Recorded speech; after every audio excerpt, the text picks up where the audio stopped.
Assalamu alaikum students, I am Sayyid Naveed Ali, your English teacher, and today we are going to discuss with you the exercises of unit number 2 class 6. Class 6 unit number 2 की हम exercises को आपके साथ आज discuss करेंगे. ये आपका assignment number 2 होगा और second unit का नाम जो कि हम पहले भी पढ़ चुके हैं, अब जानते हैं forest trip. और सबसे पहले एक्सरसाइज जो हमारे सामने आ रही है that is question and answers. Question and answers में पहला क्वेश्चन है why did Shayan's class visit the forest natural trail. Forest natural trail पर शायान की क्लास क्यों गई थी? जैसा कि हमने इस चैप्टर के अंदर भी पढ़ा था कि ये इनकी क्लास का एक प्रोजेक्ट था. तो आंसर में भी हमने ये लिखा Shayan and his class visited forest nature trail because it was their class project. क्योंकि ये इनकी क्लास का प्रोजेक्ट था इसीलिए ये फॉरेस्ट के नेचुरल ट्रेल पे गए थे. Question number 2 is divided into 2 parts, one is A and the other is B. A B parts के अंदर ये डिवाइड हुआ हुआ है. What was the cause of Zeeshan's accident. Zeeshan के एक्सीडेंट का सबब क्या था? आंसर है Zeeshan was walking off the path. पहली बात वो अपने रास्ते से हटकर चल रहा था which was quite a dangerous thing, जो यकीनन एक खतरनाक बात थी. As there were roots and creepers, क्योंकि वहाँ पर दरख्तों की जड़ें और बेलें आपस में एक दूसरे के साथ बहुत बुरी तरीके से उलझी हुई थी on the forest floor, forest के फर्श के ऊपर.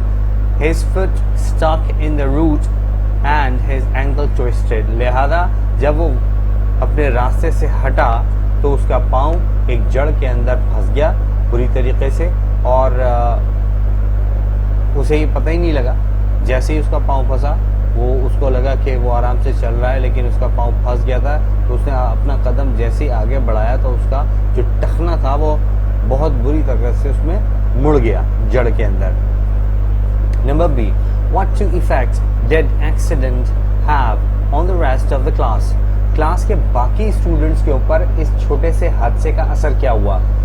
जाहिर सी बात है, जब हम किसी को भुगतते हुए देख लेते हैं तो हम उससे सबक हासिल करते हैं जो अक्लमंद होते हैं. तो आंसर ये है वन, एक असर तो ये हुआ they stayed with in the path, के पूरी की पूरी क्लास और member and teacher all of them stay किए रहे, ठहरे रहे उस रास्ते के अंदर ही, यानी जो फॉरेस्ट ट्रेल कहलाता है उसी रास्ते पे वो खड़े, ना उससे एक इंच दाएं निकले ना बाएं निकले. एंड द अदर वॉज, और दूसरा असर ये हुआ दे केम टू नो, उन सबको ये पता चला हाउ इम्पोर्टेंट प्लांट्स वर, के प्लांट्स कितने ज़्यादा इम्पोर्टेंट होते हैं. When they saw Zeeshan getting better by only wrapping leaves on his ankle. जब उन्होंने देखा कि ज़ीशान की हालत बेहतर हुई है महज कुछ पत्ते अपने टखने पे बांधकर, यानी कोई मेडिसिन उसने ना खाई ना लगाई, ठीक है, उसके बावजूद उसका जो दर्द था टखने का जो बहुत बुरी तरीके से मुड़ गया था वो बेहतर हो गया. Question number 3 is actually a statement. आपको बताना है इसमें से कौन सा ऑप्शन राइट है. ए से लेकर डी तक ऑप्शन है इसके. ज़ीशान्स एंकल ए इम्प्रूव्ड क्विकली, जल्दी से ठीक हो गया. B was so bad that he couldn't walk to the bus. इतना ज़्यादा बुरा था वो ज़ख्म कि वो खुद बस तक चल के जा ना सका. D did not improve at all, उसका ज़ख्म बिल्कुल ठीक नहीं हुआ. नंबर D was broken, या फिर आखिरी ऑप्शन है कि उसका टखना टूट गया. So what was right? Improved quickly. Exactly. उसका ज़ख्म बहुत जल्दी या उसकी चोट बहुत जल्दी ठीक हो गई. तो आंसर भी यही है, improved quickly. Then question number 4, imagine, फर्ज करें that Shayan told his mother about the trip, कि शायान ने घर जाकर अपनी अम्मी से जिक्र किया होगा इस ट्रिप का. How did he describe Zeeshan, तो उसने ज़ीशान के बारे में क्या कहा होगा? तो हम इमेजिन करते हैं और इमेजिन करके लिखते हैं ही वुड से, तो शायद उसने कहा होगा, या अगर वो अपनी अम्मी से डिस्कस करता तो ये कहता that the trip was not good, that the trip was not good for him, कि ज़ीशान के लिए ट्रिप अच्छा ना था. because he had an accident, क्योंकि उसके साथ एक हादसा हुआ. But he would also say, लेकिन अगर वो ट्रिप का जिक्र करता तो शायद ये भी साथ साथ कहता कि ज़ीशान को he warned, क्या कहता है, he would also say that he discovered the importance of trees and plants, कि ज़ीशान को यकीनन पता चला होगा कि कितने अहम होते हैं दरख्त और पौधे, क्योंकि एक पौधे या दरख्त के पत्ते बांधकर ही वो जल्दी से ठीक हो गया था. तो ज़ीशान को ये भी अंदाज़ा हो गया होगा कि ये दरख्त और पौधे कितने ज़्यादा अहमियत के हामिल होते हैं. Question number 5. Do you think Shayan's class had a good guide? Why do you think that? आपके ख्याल में शायान की क्लास का जो गाइड था वो एक अच्छा गाइड था? अगर आप सोचते हैं हाँ तो क्यों, और अगर आप सोचते हैं ना तो क्यों नहीं. ओके, तो आंसर हम देखते हैं क्या है यहाँ पर. यस, बिल्कुल yes, Shayan's class had a good guide. Shayan की क्लास के साथ एक बहुत अच्छा गाइड था. बिकॉज ही न्यू, क्योंकि वो ये जानता था अबाउट द फॉरेस्ट एनवायरनमेंट, कि फॉरेस्ट का जो इन्वायरमेंट होता है वो कैसा होता है, एंड इट्स बिहेवियर, और जंगल का जो रवैया होता है उसके साथ उसके अंदर आने वालों के साथ वो क्या होता है, कैसा जंगल बिहेव करता है. ही वार्नड एवरीवन, इसीलिए उसने सबको वार्न किया था, तंबीह की थी, उनको मुतनब्बे किया था. ठीक है, किस हवाले से? Everyone of the possible danger, कि यहाँ क्या मुमकिन खतरा हो सकता है. But Zeeshan didn't take him seriously, लेकिन ज़ीशान ने इस गाइड की बात को सीरियस ना लिया. And met to an accident, और आखिरकार उसका एक एक्सीडेंट हुआ. Question number 6. Look carefully at the trail map. Trail के जो मैप हैं आपकी बुक के अंदर, जिस पेज पे आपने ये फॉरेस्ट ट्रिप पढ़ा है उसी पर ट्रेल का मैप बना हुआ है. ठीक है, उसको ज़रा गौर से देखें. If you were with an elderly person, अगर आप ज़ईफ़ुल उम्र, ज़ईफ़ शख्स के साथ होते, बूढ़े शख्स के साथ होते, would you choose the garden, तो आप गार्डन जाना पसंद करते? तो आपका जवाब क्या है? यस, बिल्कुल पसंद करते जनाब. I would choose garden to visit, मैं गार्डन ही जाना चूज़ करता, because it's not too far, क्योंकि गार्डन बहुत ज़्यादा दूर नहीं है. इट्स ऑन 0.5 माइल्स, सिर्फ 0.5 माइल्स आउट दूर है. And garden had many medicinal plants, और कई दवाइयाँ तैयार होती हैं वहाँ पर मौजूद पौधों से. तो ये तो मैं ज़रूर जाके देखता. और ज़ईफ़ शख्स होता, जाहिर सी बात है ज़्यादा दूर तो वो जा नहीं सकता, लेकिन आधा मील तो वो चल ही सकता है, इसीलिए मैं गार्डन जाने को पसंद करता. Question number 7. मेक अ की for the map explaining these 4 items.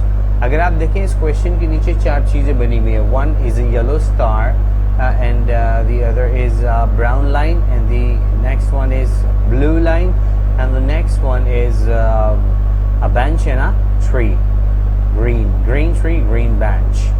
So what these items show on the map? तो आपने आंसर दिया, the yellow star shows medical garden. Yellow star show कर रहा है मेडिकल गार्डन को, मैप पे आप देख सकते हैं. Green tree and bench, green tree और उसके साथ लगी हुई बेंच शो, ये बता रहे हैं ये क्या है? रेस्ट एरिया, आराम करने वाला इलाका, और पिकनिक पॉइंट या फिर पिकनिक मनाने वाला इलाका इस जंगल का. ब्राउन लाइन शोज, जबकि जो ब्राउन लाइन है वो शो कर रही है फॉरेस्ट ट्रेल, फॉरेस्ट के रास्ते को. आपने पढ़ लिया था लास्ट टाइम कि फॉरेस्ट ट्रेल क्या होता है. But blue line shows security fence, जबकि जो ब्लू लाइन होती है वो, या ब्लू लाइन है, वो शो कर रही है वहाँ जंगल में लगे हुए फेंस को, यानी रास्ते के साइड में जो लकड़ी या लोहे के जंगले लगे हुए होते हैं जिसको आप पकड़ के चल सकते हैं, जो सिक्योरिटी के लिए होते हैं कि किसी का पाँव स्लिप ना हो जाए, कोई गहरी खाई या खड्डे में ना गिर जाए. सो वो सिक्योरिटी फेंस कहलाते हैं. ये ब्लू लाइन उसे शो करती है. Number 8. How should students behave on a school trip? Make up 4 rules for students on school trips. आपके ख्याल में स्टूडेंट्स को एक स्कूल ट्रिप पे कैसा बिहेव करना चाहिए? तो जैसा बिहेव करना चाहिए उसके हिसाब से आप उनके बिहेवियर के हवाले से 4 रूल्स डेवलप करके दिखाइए। तो हमने कर दिए डेवलप आपके लिए, ठीक है। आपके जहन में कुछ और रूल्स भी आते हैं तो वो ज़रूर लिखिएगा, ये ज़रूर आकर बताइएगा जब आप काम चेक कराने आए, ठीक है बच्चों। अच्छा, पहला रूल हम देख लेते हैं क्या लिखा हुआ है। पहले रूल में लिखा हुआ है all students should remain disciplined. तमाम स्टूडेंट्स को बिल्कुल नज़्म ज़ब्त में रहना चाहिए। Number 2, they should stick together on a trip. एक ट्रिप के ऊपर उन सबको एक दूसरे के साथ रहना चाहिए। नंबर 3, दे शुड ओबे देयर टीचर और अ गाइड। उनके साथ गाइड और या टीचर जो भी है उसकी बात माननी चाहिए। Number 4, they should never go too far from the visiting point. जिस जगह पे विजिट करने आए हैं उस जगह से दूर नहीं जाना चाहिए, because you can get lost, आप खो भी सकते हैं। Number 9, think of another title for reading passage. इस चैप्टर का नाम है फॉरेस्ट ट्रिप। आपके ख्याल में इस चैप्टर का नाम और क्या हो सकता है? मेरे ख्याल में हो सकता है अ विजिट टू फॉरेस्ट। आपके ख्याल में अगर कुछ डिफरेंट हो सकता है तो आप ज़रूर लिखिएगा और ज़रूर बताइएगा, ठीक है। तो ये तो हो गए question answers. Let's find out और इसके अलावा हमें क्या दिया हुआ है।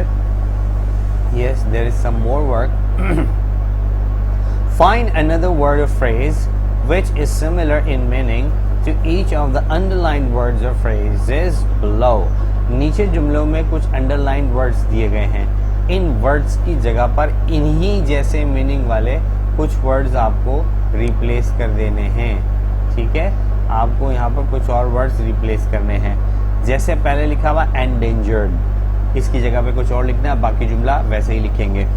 और इसको जब आप लिखेंगे एंडेंजर्ड की जगह पर चेंज करके, तो वो जो लफ्ज़ लिखेंगे व्हाटएवर वो ग्रीन से लिखेंगे, मतलब चेंज करके लिखेंगे, ब्लैक से लिखेंगे। आप लोग तो पेन से काम करते हैं ना। बाकी जुमला ब्लू से आएगा और एंडेंजर्ड वाला जो पार्ट है जिसको आप रिप्लेस करेंगे, दिस पार्ट, ये वाला पार्ट, इसको आप रिप्लेस करके ब्लैक से लिखेंगे।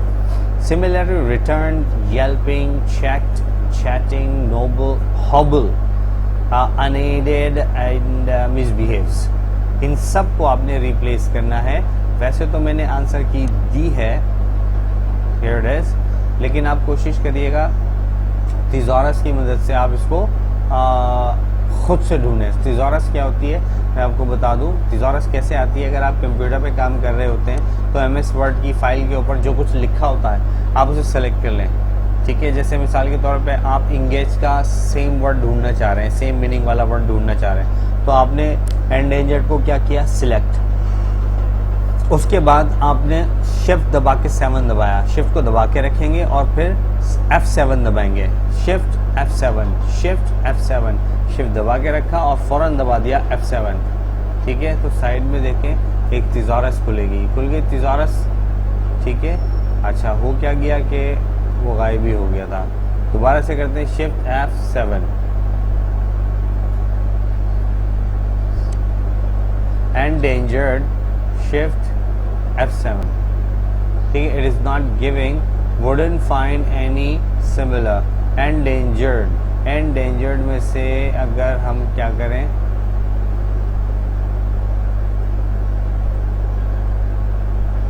ईडी को रिमूव करके लिखते हैं, शिफ्ट F7, यस, ये आ गया सिनोनिम। वो ईडी के फॉर्म में नहीं आ रहा, ठीक है, क्योंकि that became change form endanger. ये इसका थिज़ॉरस आ गया। Thesaurus means same word, synonyms. तो आप इस तरह से बाकी वर्ड्स के खुद भी निकाल सकते हैं। वैसे आपकी आसानी के लिए मैंने यहाँ पर आंसर्स लिख दिए हैं। फिर हम चलते हैं नेक्स्ट पार्ट की तरफ। नेक्स्ट पार्ट में कह रहा है पास्ट सिंपल। आप अच्छी तरह से जानते हैं कि पास्ट सिंपल का मतलब पास्ट इंडेफिनिट होता है और इसमें वर्ब की सेकंड फॉर्म आती है, ठीक है ना। वर्ब जो भी इस्तेमाल होता है उसकी सेकंड फॉर्म आती है, लेकिन अगर नेगेटिव इंटरोगेटिव में आप जाते हैं तो फिर वर्ब की फर्स्ट फॉर्म आती है, क्योंकि हेल्पिंग वर्ब डिड जो आ जाता है। डिड आने की वजह से फिर जो मेन वर्ब होता है वो वर्ब की फर्स्ट फॉर्म में आता है। बट अगर कोई हेल्पिंग वर्ब नहीं है, अफर्मेटिव जुमला है, पास्ट इंडेफिनिट का टेंस है, तो फिर वर्ब की कौन सी फॉर्म आना लाजिम है, सेकंड फॉर्म, ठीक है। तो अब एक्सरसाइज में करना क्या है, एक्सरसाइज में ये करना है स्टूडेंट्स, आपको लिखा हुआ है find the past tenses of these verbs, नीचे लिखे गए वर्ब्स के पास्ट टेंसेस बताने हैं आपको इन शायान्स रिपोर्ट, शायान की रिपोर्ट में। मतलब go, is, know, tell, walk, hair, check, find, enjoy, carry, learn, swing, wrap and finish.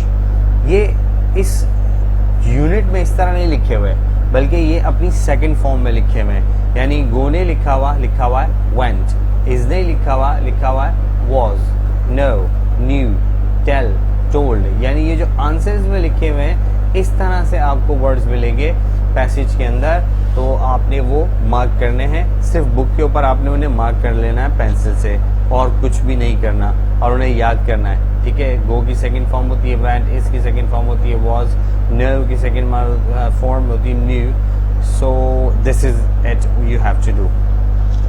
Now moving on to the next exercise, complete these sentences using past tense of the verb in brackets. नीचे दिए गए bracket वाले जितने भी verbs हैं, walk, destroy, stop, hurry, hear, know, stand, buy, इन तमाम की आपने सेकंड फॉर्म लिखनी है, और वो सेकंड फॉर्म बना के आपने इस ब्लैंक में लिख दी है। Blank number 1, blank number 2, blank number 3, blank number 4, 5, 6, 7, 8। तो ये तमाम के अंदर आपने सेकंड फॉर्म लिख दी है। जैसे वॉक की सेकंड फॉर्म होगी ईडी, जब आप लगा देंगे तो उसकी सेकंड फॉर्म बन जाएगी, और यही इसकी कौन सी फॉर्म है, थर्ड फॉर्म है। Walk, walked, walked, destroy, destroyed, destroyed, ED, right. इसी तरह से stop, stop, stopped with in ED addition. तो ऐसे ही आपने बाकी वर्ब्स की भी सेकंड फॉर्म ढूंढनी है और यहाँ ब्रैकेट के अंदर लिखनी है। ठीक है, कर लेंगे बच्चों आप? तो ये करना है, और फिर सैटरडे वाले दिन मुझे लाके चेक कराना है। वैसे मैंने इनकी सेकंड फॉर्म तो नीचे आंसर्स में लिखी हुई है। खैर, आप खुद कोशिश कीजिएगा। अब जो हम अगला यूनिट पढ़ेंगे, ये वर्किंग कंप्लीट हो गई, इस यूनिट की रीडिंग भी हो गई, इस यूनिट की वर्किंग भी हो गई। लिहाजा अब आप क्या करेंगे, अगला यूनिट पढ़ेंगे फ्रॉम नेक्स्ट टाइम, अगली मर्तबा से।